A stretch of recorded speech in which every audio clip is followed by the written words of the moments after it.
जळगाव जिल्ह्यातील पारोळा तालुक्यातल्या उजाड भाटपुरी गावात 4,907 बोगस जन्माच्या नोंदी आढळल्या. अनेक वर्षांपासून उजाड अवस्थेत पडलेल्या गावात हजारो जन्माच्या बोगस नोंदी आढळल्याने भाजपचे नेते माजी खासदार किरीट सोमय्या यांनी रताळे ग्रामपंचायतला भेट देऊन बोगस जन्म दाखल्यांबाबत घेतली माहिती. बोगस जन्म दाखल्याप्रकरणी बिहारमधील अजय कुमार दुबे याच्या विरोधात पारोळा पोलीस स्टेशनमध्ये गुन्हा दाखल करून पोलिसांनी अजय कुमार दुबे याला अटक केली असल्याची पोलिसांची माहिती आहे. बोगस जन्माच्या नोंदी रद्द केल्या जाणार असल्याची जिल्हा परिषदेच्या मुख्य कार्यकारी अधिकारी मीनल करणवाल यांची माहिती. जळगावच्या पारोळा तालुक्यातील सध्या अस्तित्वात नसलेल्या उजाड भाटपुरी गावच्या नावावर 4,907 बोगस जन्माच्या नोंदी आढळून आल्या आहेत. या पार्श्वभूमीवर भाजपाचे माजी खासदार किरीट सोमय्या यांनी जळगावातील पारोळा येथे प्रत्यक्ष भेट देऊन मुख्य कार्यकारी अधिकारी आणि पोलीस अधीक्षकांकडून प्रकरणाची माहिती घेतली. या प्रकरणी पारोळा पोलिसात गुन्हा दाखल झालेला असून पोलिसांनी आरोपी बिहार येथील अजय कुमार दुबे याला अटक केली. आणखीन 5 आरोपींची नावे त्यात निष्पन्न झाल्याची माहिती पोलिसांनी दिली आहे. या प्रकरणाचा बोगस जन्माच्या नोंदी या रद्द करण्याचं काम सुरू असून दररोज 100 नोंदी रद्द केल्या जाणार असल्याची माहिती मुख्य कार्यकारी अधिकारी मीनल करणवाल यांनी दिली आहे. बांगलादेशी आणि रोहिंग्यांना भारतात घुसवण्याचं मोठं षडयंत्र सुरू आहे. देशाच्या सुरक्षेसाठी हे मोठं आव्हान असल्याचं प्रतिक्रिया किरीट सोमय्या यांनी दिली आहे. आपण या रताळे गावामध्ये आलेला पाहणी केलेली आहे, चौकशी केली, नक्की काय विषय होता? एक आणखीन वेगळा आंतरराज्य जन्म प्रमाणपत्र घोटाळा समोर आला आहे. भयानक मोठा घोटाळा आहे आणि त्याचे यवतमाळ जिल्ह्यात 2 ठिकाणी, जळगाव जिल्ह्यात या रताळे गावात कोणीतरी पूर्ण जे जन्म नोंद सिस्टम आहे CRS पोर्टल त्यात आत घुसून या इथे जनसंख्या 17 आहे आणि जन्म नोंदणी डिसेंबर 2025 मध्ये हॅक करून 4,900 ची जन्म नोंदणी. तसाच पद्धतीने यवतमाळ मध्ये चेंदूर सनी गावात आणि आणखीन एक गाव भवानी, एका गावात 27,000, दुसऱ्या गावात 6,000, लोकसंख्या 1,015 आहे. आणि त्या संबंधात आज मी इथे SP साहेब, जिल्हा परिषदेचे CEO, जिल्हा आरोग्य अधिकारी यांची आमची जॉईंट मीटिंग झाली. यांनी तपासावर चांगली पकड घेतली आहे. काही आरोपी यवतमाळ आणि इथले कॉमन आहेत, बिहारहून त्यांना पकडून पण आणले आहेत.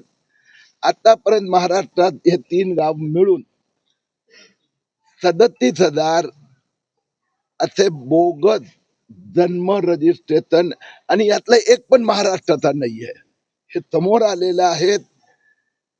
उद्या मी मुंबईत सिनियर अधिकाऱ्यांची चर्चा करून गुरुवारी दिल्लीत पण जाणार आहेत. कुठल्या देशाचे आहेत हे? जर महाराष्ट्राचे नाही तर भारतातले नागरिक आहेत का विदेशातले आहेत सगळे? आता यात कसं आहे की आतापर्यंत जे तपास अधिकारी, कारण की हे सगळं बाहेर आलं डिसेंबरच्या एंड मध्ये, हॅक झालेलं असं वाटतंय की बहुधा ऑक्टोबर, नोव्हेंबर, डिसेंबर मध्ये हॅक झाली आहे सिस्टम असं दिसतंय. मुख्यमंत्री देवेंद्र फडणवीस यांनी एक SIT पण स्थापित केली आहे, पण 1 महिना आपल्या सगळ्यांना माहित आहे की निवडणुकांमध्ये गेला आहे. आता या कार्याला गती मिळेल. उत्तर प्रदेश मध्ये पण रायबरेली आणि जौनपूर मध्ये असाच प्रकारचे जन्म नोंद, एका ठिकाणी 52,000 जन्म नोंदी घेण्यात आलेल्या आहेत. आरोपी बिहारचे आहेत आणि त्यात मास्टर माइंड कोण आहे त्या अजून पोलिसांचा तपास सुरू आहे. पण सर, आपण या गोष्टीसाठी जो लढा देत आहे, आपण जर बघितलं तर 10 वर्षापासून भाजपचं सरकार आहे पूर्ण देशामध्ये, तरी पण हे बांगलादेशी आणि रोहिंग्या नेमके येतात कसे आहेत भारतात? एक गोष्ट आपण बघितली की एक मोठं षडयंत्र बांगलादेशींना, रोहिंग्यांना हिंदुस्थानात घुसवायचं सुरू आहे. मुंबईत त्याचं पहिलं टार्गेट आहे, पण महाराष्ट्रात पण अन्य ठिकाणी. त्यात त्याने आधी तहसीलदार द्वारा बोगस जन्म दाखले घेण्याचा प्रयत्न केला, तो आपण हाणून पाडला. 2,24,000 जन्म प्रमाणपत्र रद्द झाले आणि ती सिस्टम मजबूत केल्यानंतर आता त्यांनी कॉम्प्युटर जे टर्मिनल ऍप आहेत त्यालाच हॅक करायचा प्रयत्न केला आहे. ते पण खूप लवकर महाराष्ट्र पोलिसांनी आणि महाराष्ट्राचे जिल्हा परिषद आरोग्य विभागाने आता लक्षात आणलेलं आहे. देवेंद्र फडणवीस फार स्पष्ट शब्दात मुख्यमंत्री महोदयांनी सांगितलं की 2026 मध्ये यातल्या सगळ्या त्रुटी दुरुस्त केल्या जाणार. नवीन बांगलादेशी विदेशी येऊ शकणार नाही आणि आलेल्याला परत पाठवायची व्यवस्था. तर महाराष्ट्रामध्ये पण महायुतीचं सरकार आहे, इथली जी यंत्रणा आहे ती कुठतरी कुचकामी ठरते असं वाटतं का तुम्हाला? कारण वारंवार सातत्याने प्रकार घडतायत, तुम्ही पूर्ण महाराष्ट्र फिरतायत, म्हणजे प्रत्येक ठिकाणी नोंदी आढळतायत, लोक आढळतायत, बेकायदेशीरपणे वास्तव्य करणारे लोक आढळतायत. आपण आता धरणगावचा जर विचार केला तर धरणगावमध्ये सुद्धा एक महिला जी आहे इराणी, ती बेकायदेशीरित्या वास्तव्य करत असल्याचं प्रकार नेमकं समोर आलेलं आहे. पाकिस्तानच्या यंत्रणा कुठे? ही गोष्ट खरी आहे की देशाच्या सुरक्षेसाठी एक चॅलेंज आहे, आव्हान आहे आणि खूप मोठ्या प्रमाणात पैसा. आपल्याला माहित असेल नोव्हेंबर 2024 विधानसभा इलेक्शनच्या काळात मी मालेगावमध्ये 118 कोटी रुपये पकडून दिले होते. तर एका बाजूला विदेशून पैसे येतात, विदेश आणि ह्यात पण मोठे मास्टर माइंड आहेत. त्यावेळेला महाराष्ट्र सरकारने अधिक जागृत राहावं लागणार, सुधारणा करावी लागणार आणि यासाठी SIT बनवण्यात आली आहे. आधार कार्ड पण बोगस बनवले जातात. केंद्रीय गृहमंत्र्यांनी ती सिस्टम पण सुधारण्याचा प्रयत्न केलेला आहे. अधिक प्रयत्न करण्याची गरज आहे. स्थानिक काही कनेक्शन समोर आलं या सगळ्या घटना? आता ही जे आत्ताचा जो नवीन घोटाळा आहे तो डिसेंबर एंड मध्ये हातात आला आहे आणि मी सांगितलं अजून 1च महिना झालेला आहे. तर पोलिसांची चौकशी सुरू आहे. आपण जरा 1 महिनाभर वाट पाहावी लागणार. सर, जो आरोप पकडला आहे त्याने आता यवतमाळमध्ये पण केलेला आहे, दिंडी जळगावच्या पण, अशा देशभरात अजून किती ठिकाणच्या केल्या, काही माहिती मिळाली आपल्याला? आता चौकशी सुरू आहे. 12 लोकांची नावं आरोपींची समोर आली आहे, काही हातात आले आहेत. मला वाटतं इन्व्हेस्टिगेशन संबंधात पोलीस पण एवढंच मला सांगतात आणि तेवढंच मी तुम्हाला सांगू शकतो. जास्त इन्व्हेस्टिगेशन मध्ये बोलणं जरा, आणि खूप मोठं आणि इट कुड बी इंटरनॅशनल, आंतरराज्य लक्षात आलंय. कारण की आतापर्यंत 1 लाख नावं समोर आलेली. हे 1 लाख नावं आली कुठून? वेगवेगळ्या ठिकाणची आहेत. ती आणणारे माणसं कुठून? त्यात एक पण माणूस प्रत्यक्ष नाहीये, दिसत नाहीये. याचा अर्थ खूप मोठं षडयंत्र आहे. It could be international also. काय सांगणार? एक मिनिट बूम बूम वरती आहे. नितीन नांदुरकर लावणार रोल. 48 तासात. असं आहे की उद्धव ठाकरे सेना हे फक्त आता मुंबई पुरती उडली आहे. राज ठाकरे तर त्याचा मोठा भावाने संपवला. आता उरलेली जे मुंबई पुरती त्यांच्या नगरसेवकाला सांभाळून ठेवण्यासाठी, पार्टीला जिवंत ठेवण्यासाठी आता रोज संजय राऊत आणि उद्धव ठाकरे अशा प्रकारचे स्टंट करत राहणार, स्टेटमेंट करत राहणार. महाराष्ट्रात 3-4 महापालिका सोडल्यात सगळ्या ठिकाणी महायुतीचे महापौर येणार. मराठीचा मुद्दा त्यांनी उचलला होता, दोघे बंधू होते आणि मराठी महापौरला देखील बोलले होते.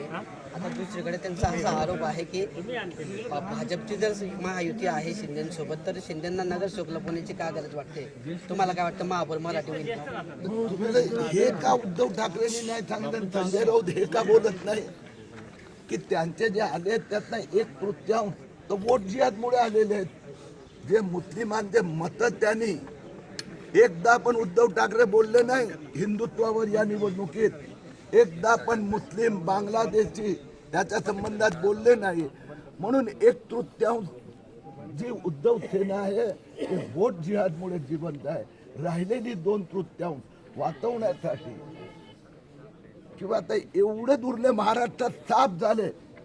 याचा पण एखाद वेळा विचारा ना त्यांना प्रश्न की मुख्यमंत्री महोदय, आता तुम्ही फक्त मुंबईतले काही जुने एरिया आणि बाकी मुस्लिम मोहल्ला पुरते शिल्लक सेना राहिली आहे. एकमेव मुंबई होती आता त्या ठाकरे बंधूंकडे, ती सुद्धा आता भाजपने ताब्यात घेतलेली आहे. भविष्यामध्ये ठाकरेंचं भविष्य काय असेल अशा पण चर्चा आता उरल्या आहेत. काय आवाहन कराल तुम्ही त्यांना आता? आम्हाला मुळीच असा अहंकार नाही आहे. राजकीय पक्ष लोकतंत्रात हार जीत होत राहते. त्यांनी आपला पक्ष मजबूत करण्यासाठी काम केलं, आमची काही हरकत नाही. पण रोज उठून अशा प्रकारचे स्टंट करण्यात अट्टहास करू नये. आमच्या दृष्टीने मुंबईचा विकास जो आम्ही प्लॅन तयार केला आहे त्याचं इम्प्लिमेंटेशन की जे 45.37% मराठी होते ज्यावेळी उद्धव ठाकरेंनी ताब्यात घेतले होते, महापालिका तरी 50% होते. आता 35% उरले. 15% तर उद्धव ठाकरेंनीच मुंबईतून बाहेर पाठवलं. त्या सगळ्यांना परत मुंबई आणणं हे आमचं लक्ष आहे. शिंदेंना रोखण्यासाठी भाजपचे ठाकरेंसोबत देखील बोलणी सुरू आहे, काय सांगणार? मी सांगितलं ना, ते संजय राऊत मीडियाद्वारा स्वतःला जिवंत ठेवण्यासाठी अशा प्रकारचा अट्टहास करतात. त्यांना शुभेच्छा. सर आपण आत्मा मलिक हॉस्पिटल विश्वात्मक जंगली महाराज आश्रम ट्रस्ट संचालित आत्मा मलिक हॉस्पिटल कोकम ठाण शिर्डी, नाशिकचे सुप्रसिद्ध नेफ्रोलॉजिस्ट, किडनी विकार आणि किडनी प्रत्यारोपण तज्ज्ञ doctor Parth Devgaonkar, MD medicine, DNB nephrology, ESE nephrology, European renal association EDTA दर महिन्याच्या दुसऱ्या आणि चौथ्या बुधवारी आपल्या आत्मा मलिक हॉस्पिटलमध्ये उपलब्ध राहतील. तरी कृपया गरजू रुग्णांनी याचा लाभ घ्यावा. किडनी संबंधित विकारांची लक्षणे खालीलप्रमाणे: सकाळी उठल्यावर डोळ्याभोवती सूज येणे, चेहऱ्या किंवा पायावर सूज येणे, रक्तदाब किंवा मधुमेहाचा किडनी विकार, तरुणपणी उच्च रक्तदाब, रक्तातील युरिया क्रिएटिनचे प्रमाण वाढणे, लघवीमध्ये रक्त किंवा प्रोटीन जाणे, लघवी करताना त्रास होणे. शिर्डी कोपरगाव रोड, कोकमठाण, कोपरगाव. नंबर